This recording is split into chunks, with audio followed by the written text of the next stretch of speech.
And we're going. Check. I do ramble.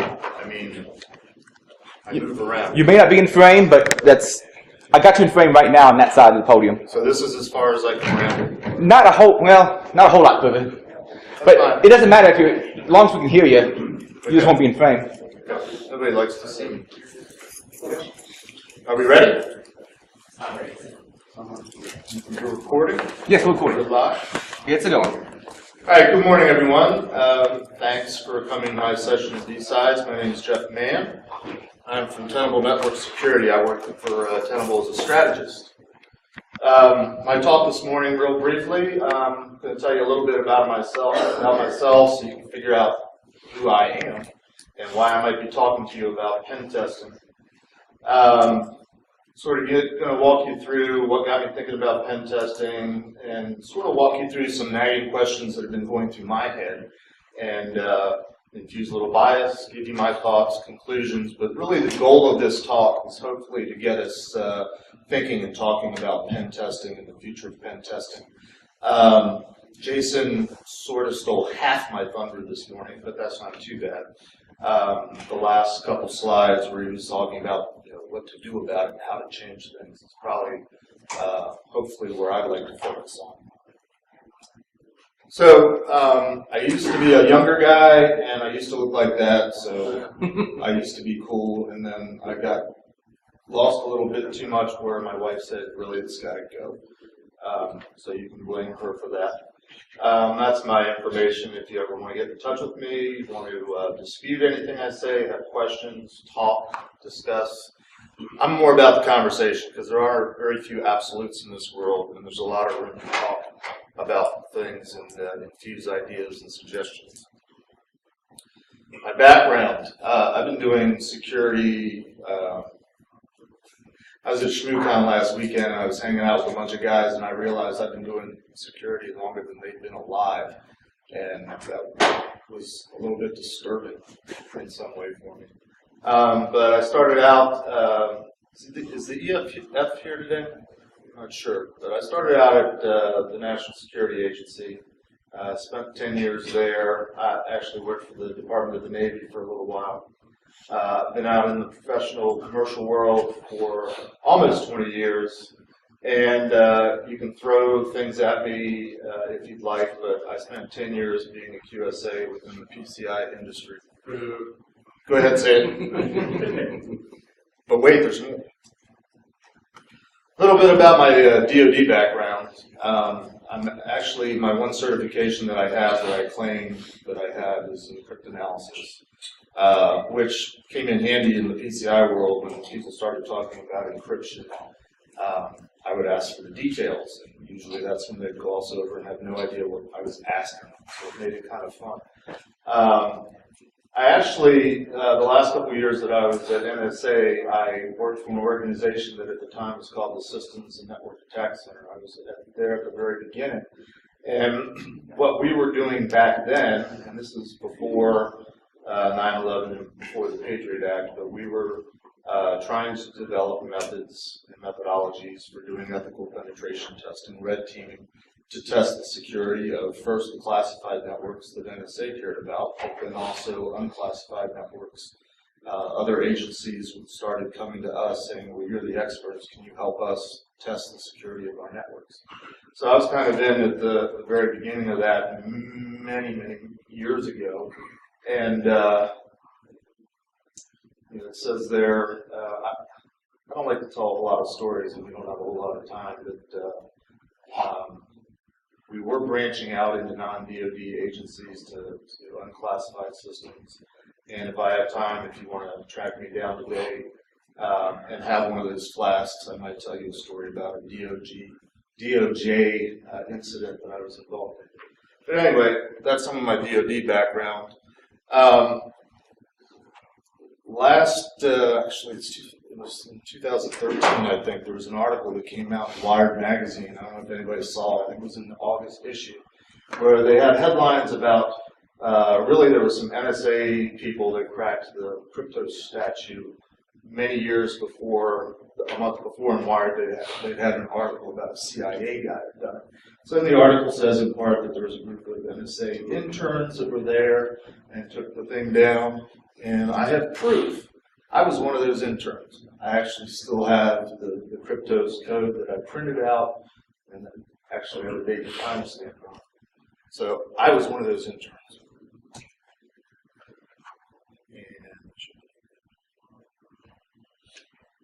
So my background, especially in the private sector, I came out to greener pastures, got a pay increase, which was cool.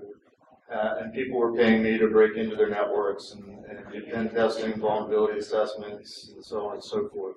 In the early days, I mean, the first jobs I did, it was convincing people they needed to have firewalls if they were going to be attached to the internet. And this is back in the days of Telnet, before there was Secure Shell.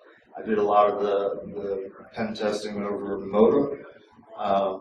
Real men hacked with 14.4 modem. It's funny because I walk around with laptops now and I attach it to my my portable phone and use it as a device to the internet, and I feel like I'm reverting back to modem connection. So I know it's screamingly faster now than it used to be. It just seems kind of weird. And then, as I said, the last 10 years or so, I got involved in PCI. I sometimes tell people I was exiled to PCI. I don't really know what I did wrong, but I ended up there.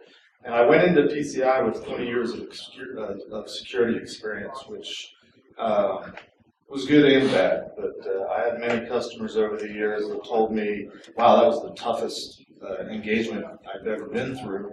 But thank you. We really learned a lot. I've been at Tenable for a little bit over a year. They brought me in initially to focus on PCI as a subject matter expert, and they basically just having me talk about security since I've been around for so long.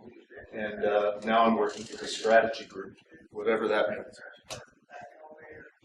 But some of the things I do is I do blogging. You can find some of my articles out on Wired. Their blog site's called Innovation Insights. I'm available for media quotes, which is kind of an interesting thing. I've been on a couple podcasts. I talked to White Rabbit the end of December. That episode aired in January. If you were at ShmooCon and didn't catch Security Weekly, the 402nd episode, we actually broadcast it from the lobby of the Marriott across the street from ShmooCon. And I have to hand it to the techies that are back up in Paul's studio. They really controlled the audio really well because we were saying and doing a whole lot more in the lobby of the Marriott than what came through. But so I occasionally host the Security Weekly podcast since I've worked with some of those guys. But anyway, on to the talk. That's my background, just to give you some context. Hopefully, okay, maybe he does have something to talk about. I went to DerbyCon last year, and it was actually my first DerbyCon because I said I was exiled in the PCI world, and when you're billable as a consultant, you very rarely get to go to any kind of training or conferences and actually learn anything. So one of the benefits of working for Tenable is I finally get to come to these conferences again. So I was there, and the keynote that was given by Ed Scotus was titled, How to Give the Best Pen Test of Your Life. So I found they have it up on their website. You can download it and listen to it. And as he was giving his talk, and these are kind of the points that he put forth. I'll let you read those in a minute. But as he was giving his talk, I was kind of waiting for him to give me the thesis statement. I used to do a lot of pen testing. I stopped doing pen testing a lot of years ago. And one of the reasons I stopped doing pen testing, Jason sort of reflected it a little bit this morning in his talk, but it gets frustrating when you go to a company time and time again, year after year, and you find the same vulnerabilities, you find the same problems, you get in the same way that you got in the previous year. And I kind of felt like there must be a better way to help companies secure their environment, help them become more knowledgeable and more educated and have a better posture than simply smacking them year after year, especially doing it the same way year after year.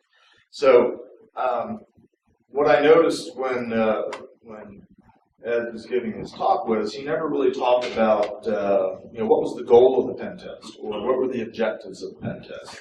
Jason mentioned, I think this morning, the scope. He talked about how the scope is very often limited, and that's true. If somebody's paying you to do a pen test or to try to break in, whether it's physically or electronically, you have to put boundaries on it, and it's usually financially related at some point. There's other security concerns and not wanting to knock over production boxes and all that. But at the end of the day, the bad guys have all the time and the resources, and you have to do some sort of limited, measured engagement because they're only going to pay you so much. So, heard all he had to say, heard the whole talk, and it just kind of left me hanging a little bit. And again, my underlying nagging thought was there's got to be a better way to do all this. So,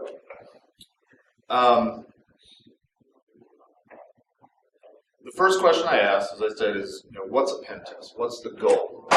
When I used to go and do pen tests for companies many years ago, and I don't think it's changed a whole lot, they'd say, we want a pen test. And I'd say, what do you want to get out of it? What's your goal? What's your objective?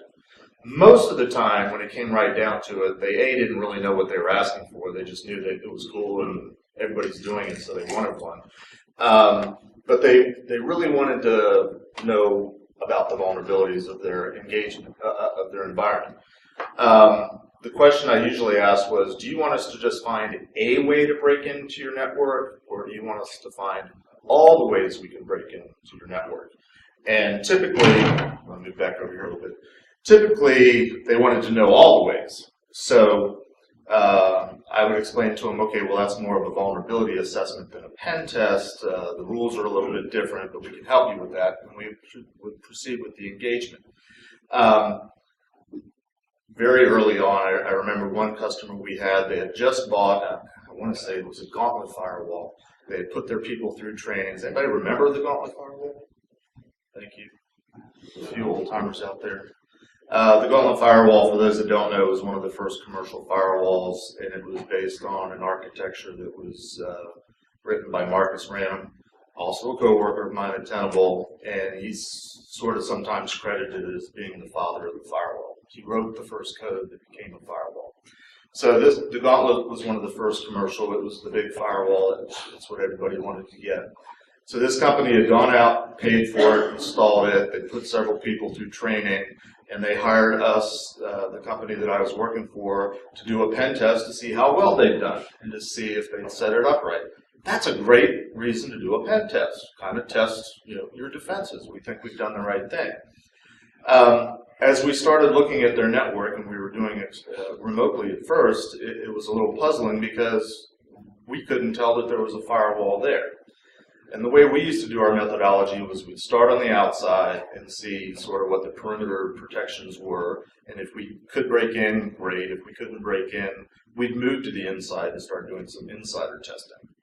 And with the explanation that you have perimeter defenses, and that's great, but they could be compromised.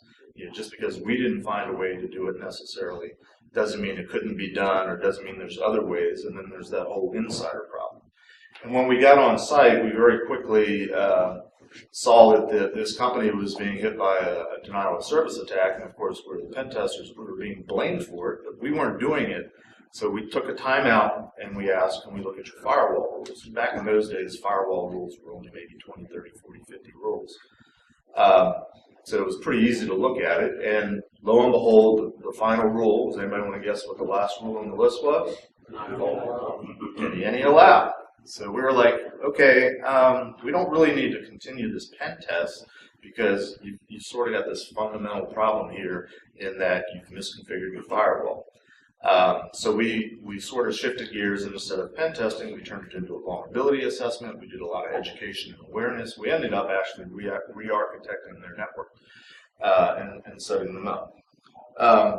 So the point is, you can have a good goal and you can have a good objective, and it's important to know that, and it's important kind of to stick to it. But again, as Jason was saying this morning, so often the attacks work, yet you need to move on to the education and how to prevent it in a more cost-effective economic way. And this is sort of where I'm coming from the customer's perspective. So back in the day, when I was doing it, and I don't know how much the language changed, because again, I've been in exile in PCI land, but most of the networks back when I was doing it initially were Unix or some flavor of Linux. So the goal was to get root. The goal was to get UID 0, to elevate your privileges. We used to do a root dance. I'm not going to show it to you. It's embarrassing. But we did actually, the team that I had worked with, we had our little thing that we did. But sometimes we'd get hired, can you get to this point? Whether it was externally or internally, can you get, this companies back then might have known where their sensitive systems were or what they were trying to protect. So it would be sort of a capture the flag exercise. Can you get to this particular point in our network? Sometimes it was wide open. How far can you get? Just tell us what's wrong. And in the early days of pen testing, and going back 20 years, a lot of times the pen testing was the first things that any of these companies had done in terms of security. So they were just trying to get a lay of the land, just sort of baseline how good or bad things are in our network. Over the years, and I even saw this sometimes in my time as a QSA with PCI, we usually start with a kickoff, and if there were the IT or the security people there, and if they said something like, "Wow, you can't do that," that's when we usually started salivating, and that's what we focus on. And lo and behold, that probably 99% of the time, yes, we could do what they said was impossible. Or they'd say, "We don't store that type of data," or "We don't maintain that type of data." And lo and behold, yes, they would. Yes, they do. And then finally, and this I think is still, unfortunately, one of the main goals or objectives of pen testing day is to prove the point. There's some level of upper level management that doesn't believe us that are out there working, saying our networks are secure, they're insecure, they're porous, we need to do this, we need to do that, we need to invest in this and invest in that. And we need to prove, so you can be hired and provide that proof.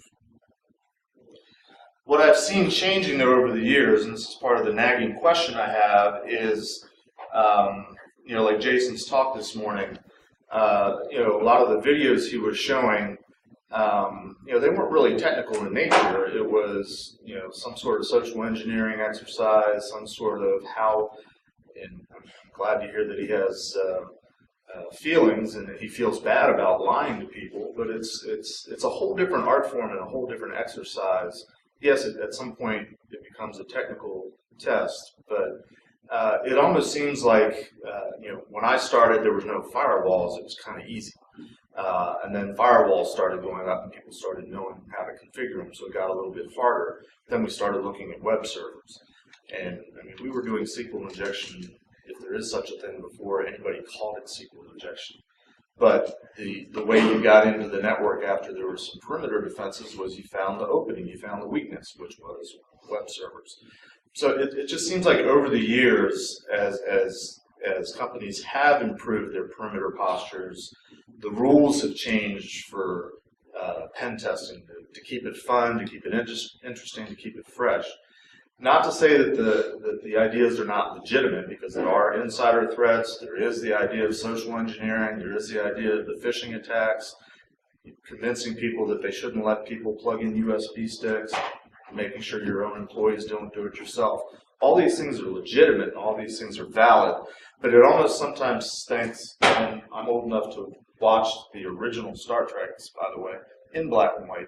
But it almost seems like it's sometimes the Kobayashi maneuver.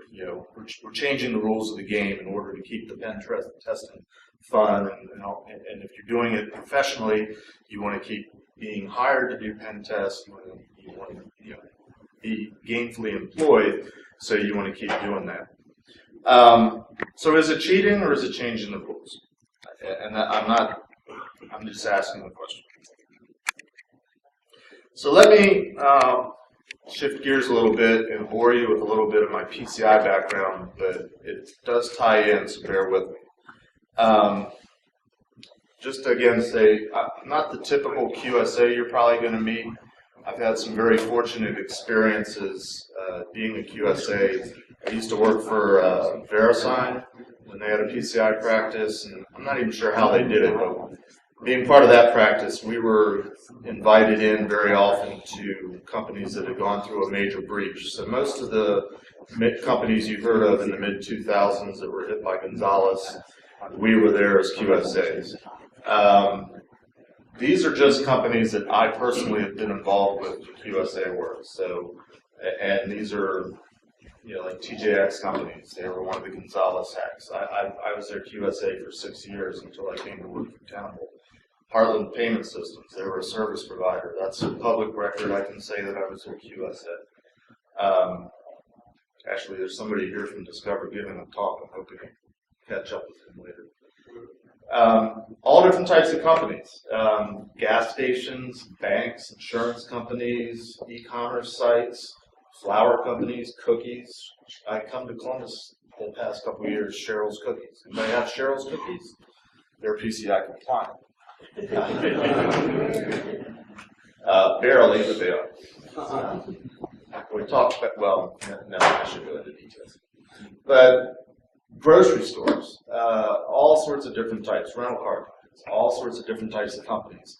And I'll tell you, all sorts of different types of companies that if it wasn't for PCI, they wouldn't be doing security nearly to the level that they're doing it these days. So you can hate PCI, but if you're in the business of providing services commercially, you really ought to thank PCI, especially if you're a pen tester, because one of the requirements for PCI is to have pen testing done. And there's a legitimate argument to be made that if it wasn't for PCI, a lot of these companies wouldn't be hiring out to third parties to do pen tests. How to define the pen test? Great question, and we'll get to that.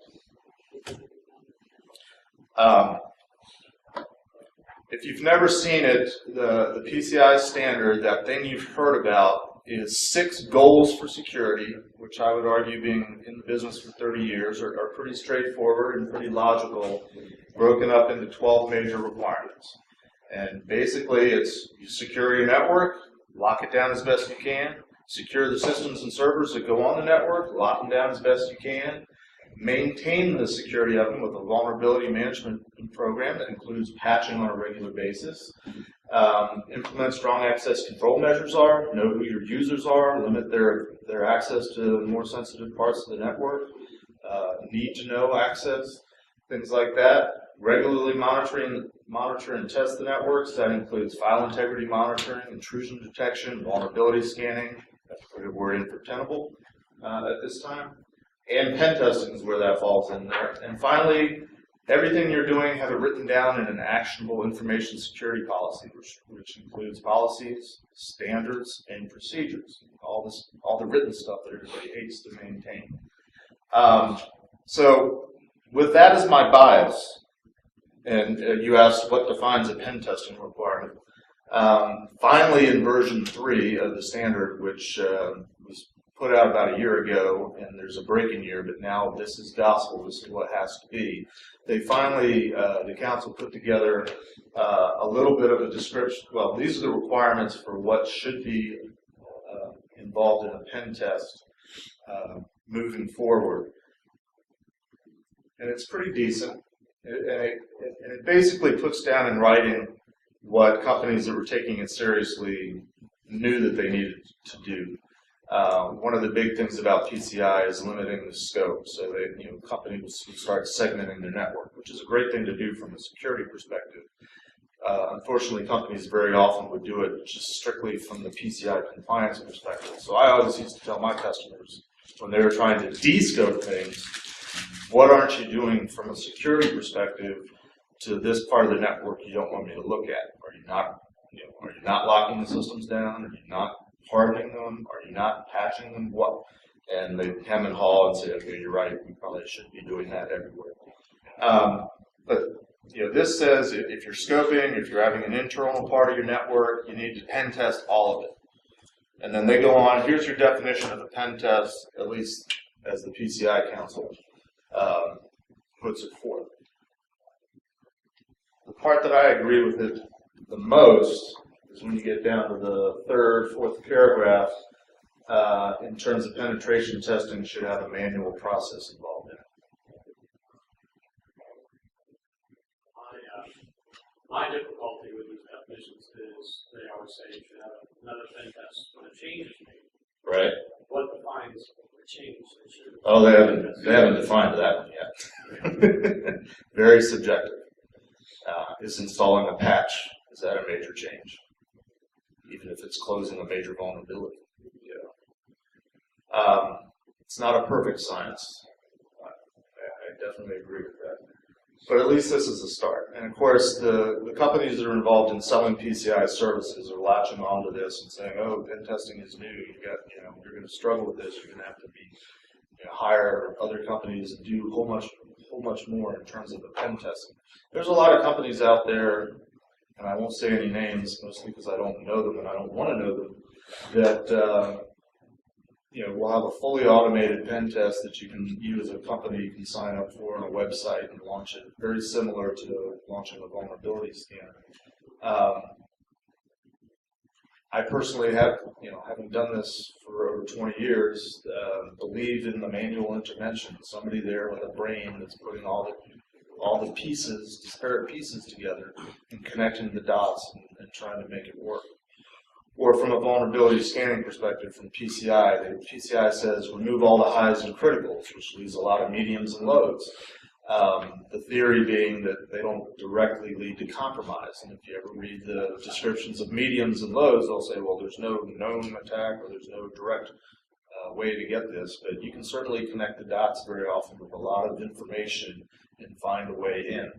I think the presumption is you don't have to do the medium and lows within the time frame, but you should get to them eventually. But companies don't do that; they just leave them there. So anyway, what was bugging me about all this process is, let me go back. So my question is, if you're doing this already, which is building and maintaining a secure network, locking down all your systems and hardening your systems, patching, maintaining the systems, limiting access, all these things. If you're doing all these things, my first question is, if you're doing all these things, why do you run a vulnerability scanner? Because what's it going to find? All your vulnerabilities should be gone now. So the most correct answer to that is any new vulnerability that's surfaced between the time of the last scan and remediation period and the time you're scanning. There shouldn't be scans that are vulnerabilities that are older than the last scan that you ran. I understand that's not reality. I live in a theoretical world. But then to take that to the next step, penetration testing. If your penetration testing is discovering that there's systems with missing patches, that there's systems with old vulnerabilities, that there's systems with default settings, that there's systems that don't have the default accounts disabled, that there's too many users, there's users that left the company months ago, years ago, and their accounts are still active, that there's bad passwords, weak passwords. You can go on and on and on. And these are ways that very commonly pen testers still have success getting in. But in theory, if you're following all the rules of the security program, and I'm using PCI as an example, none of that stuff should work. So clearly, something's not working. But my question is, why pen test if all that stuff's working anyway? Isn't there some other way to get through to customers to explain to them, and I don't have an answer for this, this is the question I'm asking. Isn't there something we could do better? And Jason, I think, said in his keynote that, he pointed to the audience and said, we're failing, we're doing a poor job of education. And I don't think it's necessarily us. I don't think it necessarily falls to us. I mean, it's a larger collective, but there should be something different that's going on. But in terms of today's world, why do people do pen tests? Why do companies hire pen testers? Number one, first and foremost, I think, is to meet compliance requirements. PCI says they need to do it, so they're going to do it. Very often, though, the companies really want a vulnerability assessment, and that's really what they're asking for. And I haven't pen tested it in a lot of years, but I've had to read a lot of pen test reports as part of the PCI process. And usually they're vulnerability assessments. The reports that I would read were time and time again, long lists of vulnerabilities that were various ages that need to be patched, remediated in order to get the passing result that you need for the pen test. But that's a legitimate reason for doing a pen test. In my mind, another legitimate reason to have a pen test is to test your security mechanisms, especially if you're outsourcing. If you outsource to a managed security provider, they're running your firewalls, they're running your IDS systems, you want to test it. We were doing that 10 years ago. We would be hired to test whether the intrusion detection systems that were in place were working or not, and more importantly, whether the people that were running them were catching the alerts and were responding to the alerts. So we'd sort of start off at very low volume, very slow and methodical, and gradually turn up the volume, turn up the noise, and kind of wait to see. It's almost kind of like a blood pressure cuff. Just keep putting the pressure on to see when they actually notice. Unfortunately, very often they would never notice. We'd end up banging pots and doing things very loudly. They still wouldn't notice. And then the other legitimate reason, which I think is mentioned a lot, is the whole idea of education and awareness. So insert Jason's last 3 slides there. But what I think pen testing should be and could be is something beyond that. And I sort of only came to this conclusion as I was putting these slides together, asking this question. And the conclusion that I drew is that maybe perhaps the pen testing that's done, and again I'm idealistically thinking all that other stuff's been done already, and companies are doing pretty decent jobs of all what I think most of us would consider basic security, then maybe the pen test should focus on threats and threat agents. Maybe pen testing should be about what happens when somebody does try to do the thing that you don't really think that anybody should do. The analogy that I would give to customers as I talk to them about this sort of idea is, I don't know how many people fly on airplanes regularly, but before 9/11, getting through airport security was significantly different than getting through airport security after 9/11. And then a few years later, there was that guy that tried to blow up a plane by putting a bomb in his shoes, and so now we all have to take our shoes off. But before those things happened, people didn't think about those types of things, so there wasn't defenses for those types of things. And it's been so many years now since 9/11 that it's almost getting back to the way we were. I used to travel a lot before 9/11. I lived near an airport. I could leave my door and get to the airport, parked through security to my gate within an hour. So I would leave my house an hour before departure time. And I don't do that anymore. And shortly after 9/11, you had to add 2-3 hours and wait in long lines. But I've noticed recently over the last couple months, and I still leave early, but by the time I leave my house, get to the remote parking lot, take a shuttle to the airport, go through security, and I don't have the TSA pre-pass. I'm still sort of in the lines. But I get through security, get to my gate. Very often it's been less than an hour. So we're somehow reverting back, even with all those things that are being done. That disturbs me a little bit from one perspective, but I'm happy as a traveler that the process is going a lot quicker these days. But airplanes didn't have all that extra metal on the doors to the cockpit until after 9/11. Most of security is defensive in nature. We figure stuff out and we have a defense for it after it's happened once. And that's really going back to the PCI standard, which has something like 400 controls now. Just about every one of them is based on it already happened, and so we have to write a security control for it. So anyway, The theme of Ed Scotus' presentation was how to get the world's best pen test. And I thought to myself, what would be the world's best pen test in my mind? And this is what I came up with.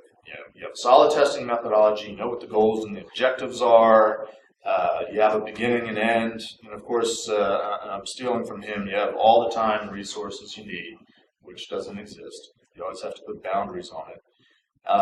You try to do stuff that's real, mimic real-world scenarios. You account for everything, and this is something I wish more people would do. You have a documented methodology, and your reports actually write up what was failed, what you tried and it didn't work, as well as what you tried and it did work, so that if I'm receiving that report, I know what happened. But ultimately, in my world, this ideal world that I live in that I know doesn't exist, a proper pen test against a company that's got a good security posture wouldn't yield any results. So in my mind, the perfect pen test is one that fails. Think of that. It will never happen. So anyway, these are some summary points, just trying to put together the thought tab, and if we have time, we can hopefully have a discussion. We have 10. Okay. I'll wrap it up quickly so that hopefully we can have questions and discussion. But I think instead of pen testing being very commonly and too often vulnerability assessment, I think it should be focused more on threats. And we should somehow try to figure out methodologies of pen testing that move more towards threats rather than vulnerabilities. Of course, that implies that vulnerabilities have been remediated and addressed, which I know we're not there yet. But if we can, and this is maybe where I do get a little bit preachy, if we as an industry continue to promote pen testing, and I work for a vendor that has a vulnerability management tool, or vulnerability scan engine, if we continue to rely on the tools and the technologies of vulnerability discovery being the things that should be happening at the end after we've done a lot of stuff, we're kind of shooting ourselves in the foot as an industry, as companies, but as practitioners within the security industry, I almost feel like we're codependents. Yes, it's fun to pen test. Yes, it's fun to find stuff and break in and do all these things. But if we allow for and enforce the starting point being vulnerability discovery, I somehow feel like we're contributing to this sort of the opposite of what Jason was saying, the promoting the uneducation rather than the education, promoting I forget what his other two words were.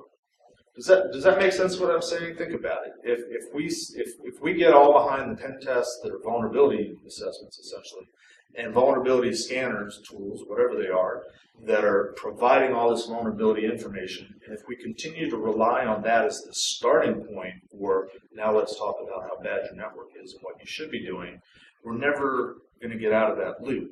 And I've been in the business for 20 years commercially, and we're never in the loop. And just to put a plug in again for Security Weekly, the 402nd episode that we broadcast from ShmooCon, that was sort of the theme of the episode was we seem to be talking about the stuff that we were talking about 20 years ago, and the same type of issues keep coming up, and we're not doing any better. And I've talked to a lot of old-timer people in the industry that I think we all pretty much agree, nothing's ever changed. We keep, and it's not even a cyclical thing.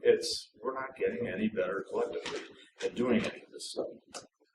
So that's where my head is. Feel free to agree, disagree, ask questions, discuss. Anyone? The idea of pen test being required after any kind of change, and we have no definition, as you were saying, of what that change should be. Really just in the same idea of vulnerability assessment, it's only as valid as the time that it's being taken, right? So the following day, things could change radically. So what, in your opinion, I know we talked about this already, but what, in your opinion, would be a good enough reason to declare that you need another penetration test, being that, seeing how they're not necessarily economically viable? We are dealing in the theoretical, so I guess we can answer I was going to say, in the 10 years that I was a QSA with PCI, I never had a customer that presented an out-of-band pen test result to me. It was always the requirements once a year, boom, that's it. I think hidden in the definition that the PCI Council put out, there's a statement about part of the methodology should involve sort of lessons learned or things you've experienced over the last year.